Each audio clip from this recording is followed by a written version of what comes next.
Chers amis internautes de Madame Atu TV, bonjour et bienvenue à ce bulletin d'information.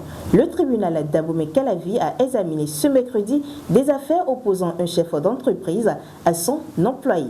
Dans le premier dossier, la salariée était poursuivie pour abus de confiance après avoir effectué sur le compte mobile monnaie de son employeur des retraits. Elle a toutefois soutenu avoir agi avec l'accord de ce dernier dans le cadre de ses fonctions. Face aux versions contradictoires des deux parties, le tribunal a prononcé sa relaxe au bénéfice du doute. Dans une seconde procédure, l'employé accusait son patron de harcèlement sexuel, des faits contestés par le mis en cause. Faute de preuves suffisantes, la juridiction a également prononcé une relaxe au bénéfice du doute. Toujours dans ce bulletin d'information, scène inhabituelle au tribunal d'Abomey-Calavi. Un homme a été prié de quitter la salle d'audience ce mercredi pour non-respect des règles de bienséance judiciaire. Selon les informations rapportées, il s'était installé sur un banc réservé aux collaborateurs d'avocats. Lors de la suspension de l'audience, il serait resté assis alors que la cour se retirait, contrairement au usage en vigueur. Son attitude a été considérée comme un manquement au protocole, entraînant son exclusion de la salle. Et pour finir ce bulletin d'information, clap de fin pour les épreuves écrites du BEPC 2026. Les candidats ont composé ce mercredi pour les dernières épreuves de l'examen sur toute l'étendue du territoire national. Après plusieurs jours d'évaluation, place désormais à l'attente des résultats. À la sortie des centres d'examen, de nombreux candidats ont exprimé leur soulagement et partagé leurs impressions sur le déroulement des compositions.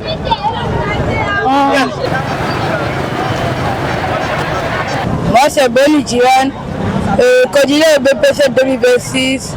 Moi, je trouve que sur les 3 jours, le cas a su bien nous encadrer et on n'a pas été surpris par ce qui est sorti.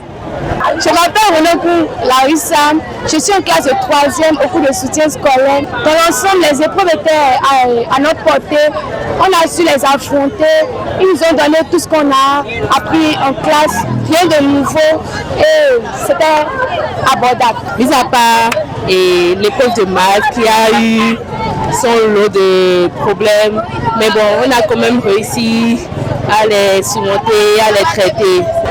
Le deuxième jour a été un peu difficile vu que on a marché sous la pluie pour venir à l'examen. Mais pour les épreuves, c'était très abordable. Et aujourd'hui, quand on est fini, je me nomme Petit Doria, je suis jumelle. Tout au long des 3 jours, les épreuves étaient abordables. On avait paniqué, tout le monde avait paniqué, mais c'était trop abordable.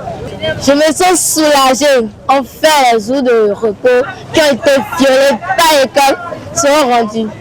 Je vais reprendre mon téléphone. Pour la suite, je pense que chaque candidat conscient devrait rester tranquille à la maison, éviter les jeux brutaux et pour la suite, pour l'oral et le PS, rester zen à la maison, beaucoup prier surtout, c'est tout. Et ce sera tout pour ce bulletin d'information. Merci de la suivi. Surtout, n'oubliez pas de vous abonner à Madame Atu sur Facebook, YouTube et TikTok.